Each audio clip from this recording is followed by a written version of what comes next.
Hi అండి, welcome back to Karuna's cooking channel. ఈరోజు recipe దొండకాయ టొమాటో పచ్చడి. ఇడ్లీ, దోశ, చపాతీ, భోజనాల్లోకి కూడా ఈ పచ్చడి చాలా బాగుంటుంది.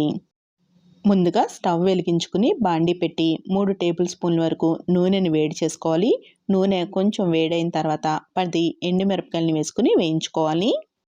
నూనె కొంచెం కాగితే సరిపోతుందండి. నూనె బాగా ఎక్కువ కాగిపోతే ఎండుమిరపకాయలు త్వరగా మాడిపోతాయి. దోరగా వేగిన ఎండుమిరపకాయలని వేరే ప్లేట్లోకి తీసేసుకోవాలి. ఎండుమిరపకాయలు వేయించిన ప్యాన్లోనే నూనె ఉంటుంది కదండి, దాంట్లోనే 2 టీ స్పూన్ల వరకు మినపప్పు, 12 పల్లీలు, ఇంకా 1 టీ స్పూన్ వరకు జీలకర్ర వేసుకుని వేయించుకోవాలి. దొండకాయ పచ్చడిలోకి పల్లీలు కొంచెంగా వేసుకోవడం వల్ల పచ్చడి కమ్మగా బాగుంటుంది. పల్లీలు ఏమాత్రం ఎక్కువ వేసుకున్నా కానీ దొండకాయని డామినేట్ చేసేసి మనకి పల్లీ పచ్చడిలాగా వస్తుంది. అందుకని పల్లీలు ఎప్పుడు కూడా చాలా తక్కువగా వేసుకుని వేయించుకోవాలి. ఈ పప్పులు లోపలంతా కూడా చక్కగా వేగాలి అంటే స్టవ్ని లో ఫ్లేమ్లో పెట్టుకుని వేయించుకోవాలి. మినపప్పు ఇంకా వేరుశనగ గుళ్ళు కూడా చక్కగా వేగిపోయిన తర్వాత నూనెలోంచి తీసేసుకోవాలి.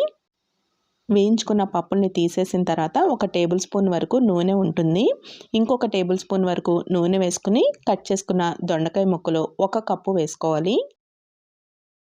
ఇంకా మీడియం సైజు 2 టొమాటోల్ని బాగా పండినవి తీసుకుని ముక్కలు కట్ చేసుకుని వేసుకోవాలి.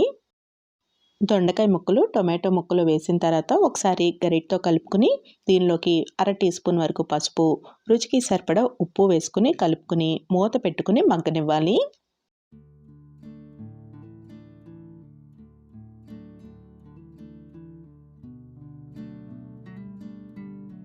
మధ్య మధ్యలో మూత తీసుకుని ఒకసారి గరిటతో కలుపుకుని మళ్ళీ మూత పెట్టుకుని మగ్గనివ్వాలి. దొండకాయ ముక్కలు మెత్తబడిన తర్వాత స్టవ్ ఆఫ్ చేసేసుకుని దీనిలోకి ఒక చిన్న నిమ్మకాయ సైజు చింతపండు వేసుకుని కలుపుకోవాలి. వేడిగా ఉన్న దొండకాయ ముక్కల్లో ఇలా చింతపండు వేసుకుని కలుపుకుంటే చింతపండు కొంచెం మెత్తబడి మిక్సీ జార్లో వేసుకుని గ్రైండ్ చేసుకోవడానికి వీలుగా ఉంటుంది. దొండకాయ ముక్కలు చల్లారేలోపు ఎండుమిరపకాయలు గ్రైండ్ చేసేసుకుందాము. మిక్సీ జార్లోకి చల్లారిన ఎండుమిరపకాయలు, వేయించుకున్న వేరుశనగ గుళ్ళు, మినపప్పు ఇంకా జీలకర్ర కూడా వేసేసుకోవాలి. ఇంకా 5-6 వెల్లుల్లి రెమ్మలు వేసుకుని గ్రైండ్ చేసుకోవాలి. ఇప్పుడు దీనిలోకి దొండకాయ ముక్కలను కూడా వేసేసుకోవాలి. ఒకసారి ఇలా గ్రైండ్ చేసేసుకున్న తర్వాత టేస్ట్ చెక్ చేసుకోవాలి. ఉప్పు సరిపోకపోతే ఇప్పుడు కొంచెం వేసుకుని మళ్ళీ గ్రైండ్ చేసుకోవచ్చు.